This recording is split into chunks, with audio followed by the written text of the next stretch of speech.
nedir hocam? Hükümdeki şirk, yaratılmışların kendi nefislerinden koydukları kanunlardan hüküm istemek suretiyle gerçekleşir. Dünyevi büyük ya da küçük bir alacağın, yahut önemli yahut önemsiz bir anlaşmazlığın halledilmesi için beşeri kanunlarla hükmeden tağuti mahkemelerden hüküm istemek şirktir.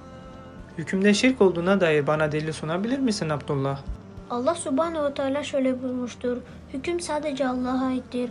O size kendisinden başkasına ibadet etmemenizi emretmiştir. İşte dosdoğru din budur. Fakat insanların çoğu bilmezler. Yusuf suresi 40. ayet. Bu ayette hüküm sadece Allah'a ait olduğu zikredildikten sonra o kendisinden başka hiçbir şeye ibadet etmemenizi emretmiştir. Cümlesiyle ibadetten bahsedilerek hükümde Allah'ı tevhid etmeyenlerin Allah'tan başkasına ibadet etmiş oldukları beyan olunmaktadır. Anlaşılacağı üzere hüküm istemek bir ibadettir. Hüküm istemek bir ibadettir olduğuna dair bana delil sunabilir misin Abdullah? Allah subhanehu ve teala şöyle buyurmuştur. Eğer bir hususta anlaşmazlığa düşerseniz, Allah'a ve ahirete gerçekten iman ediyorsanız, onu Allah ve Resulüne götürün. Bu hem hayırlı hem de netice bakımından daha güzeldir. Nisa suresi 59. ayet.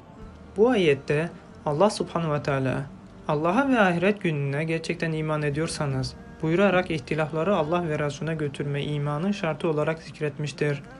Ayetin devamında ise Allah'a ve Resulüne götürün diyerek ihtilafları Kur'an ve sünnete götürmeyi emretmiştir. Bu konuştuklarıma dair bana delil sunabilir misin Abdullah?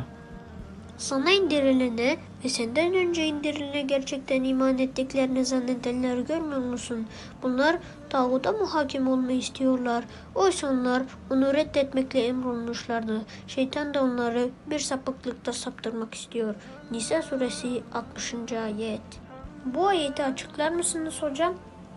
Bu ayette ise Allah subhanahu ve teala gerçekten iman ettiklerini zannedenleri görmüyor musun? Bunlar tağuta muhakeme olmayı istiyorlar. Buyurarak tağuta muhakeme olmayı isteyenlerin, bunun niyetine dahi girenlerin iman ettiklerini zannettiğini beyan etmiştir. Bu ayet hakkında alimler ne demiştir hocam? İbn-i Kayyim Rahimullah şöyle demiştir. Kişi üzerinde anlaşmazlığa düşülen konuları imanın gereği olarak Allah'a ve Resulüne götürmesi gerekir. Ancak bunu götürmediği takdirde asla iman dairesine dahil olmayacaktır. O halde her kim ihtilafların çözümü için Kur'an ve sünnetin hakemliğini terk edip beşerin kanunlarına başvurursa Allah'a şirk koşmuş olur. Duada şirk nedir hocam?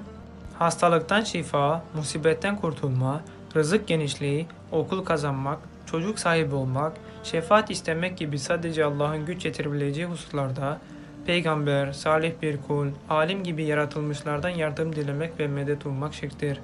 Allah'a yaklaşmak için ölülere dua etmek, dilek ve isteklerini türbe ve kabirlere yöneltmekte günümüzde en çok rastlanan şirk çeşitlerindendir. Dua bir ibadettir ve tüm ibadetler ancak Allah'a mahsus kılınmalıdır. İşte bundan dolayı Allah'tan başkasına dua etmek şirktir Abdullah. Allah'tan başkasına dua etmek şirk olduğuna dair bana delil sunabilir misin Abdullah? Allah subhanehu ve teala şöyle buyurmuştur. Bana dua edin, kabul edeyim. Çünkü bana ibadeti bırakıp büyüklük taslayanlar aşağılanarak cehenneme gireceklerdir. Mümin suresi 60. ayet. Bu ayette Allah subhanahu ve teala duayı ibadet olarak isimlendirmiştir Abdullah. Allah subhanehu ve teala şöyle buyurmuştur. Kim Allah'ı bırakıp da kıyamet gününe kadar kendisine cevap veremeyecek şeylere dua edenden daha sapıktır. Ve onlar bunların dualarından habersizdirler.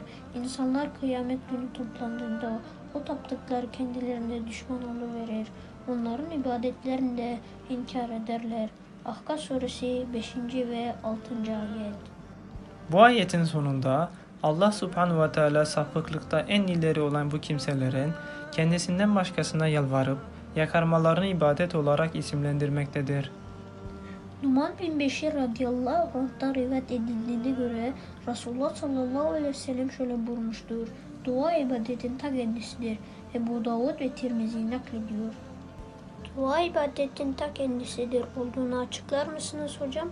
İbn-i Teymiye Rahimullah şöyle demiştir. Allah'ın dışında ölü ve yanında bulunmayan birisine dua ederek ey falanca efendim bana yardım et, sana sığınıyorum, senden yardım diliyorum, düşmanıma karşı bana yardım et veya benzeri dualar. Allah'a koşulan şirktir.